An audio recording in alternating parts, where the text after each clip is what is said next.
Today is the feast of St. John Paul II, and a new museum is honoring his life and legacy. The Memory and Identity Museum is in the saint's native Poland. John Paul II was elected to the papacy back in 1978. He was the first non-Italian pope in 455 years. He is credited with helping to bring an end to communism in Eastern Europe. In his inaugural address as Pope on October 22, 1978, he uttered his famous phrase, "Do not be afraid." We recently spoke with the author of a well-known book on the Polish saint. More on the life and legacy of St. John Paul II, we turn to Dr. Paul Kengor, professor at Grove City College and author of A Pope and a President, John Paul II, Ronald Reagan, and the Extraordinary Untold Story of the 20th century. Paul, great to have you back. Thanks so much for coming on the show. First off, in what ways, tell us how St. John Paul II remains relevant today, not only in his native Poland, and perhaps for the Catholic Church as well. Well, I'd say it's that gospel of life, right, which continues to endure. And it was something that he not only taught theologically, but that he lived personally, Tracy. In fact, I often point to three pivot points in his life. April 1929, when he lost his mother at a very young age. So he was in his late teens at that point, and his father took him to see Our Lady of Częstochowa in Poland and said, "This is now your mother." Right? This is now your mother, the Blessed Mother.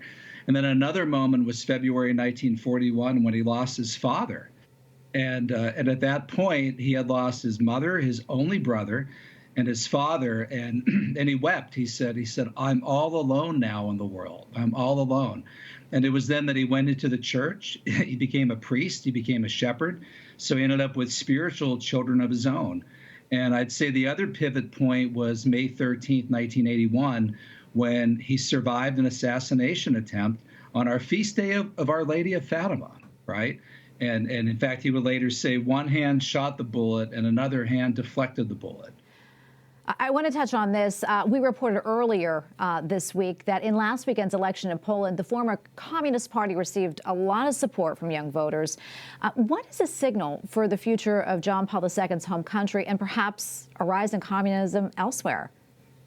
Yeah, it's a shame. And really, it's the kind of thing that we're seeing all over the world, and well, including in America. We don't exactly have communists that are being elected, but groups like the Democratic Socialists of America, which is the party of Alexandria Ocasio-Cortez, Rashida Tlaib, Ilhan Omar, a number of other people in Congress. And John Paul II would have probably been the first to say that this, unfortunately, is where a lot of youth go. And it's one of the reasons why he believes so much in teaching the youth, because he understood that, truly it's not just a cliche, right? The youth are the future. And so he wasn't surprised when young people made uninformed decisions like this based on a lack of experience. So, I mean, only people born, after the fall of the Berlin Wall in Poland could be so ignorant and foolish as to vote for communists. Paul, can you also tell us more about his relationship with then President Ronald Reagan? And do you think that we will ever see a U.S. politician work so closely with the Vatican again? I don't think we will. I mean, I guess I should probably never say never, right?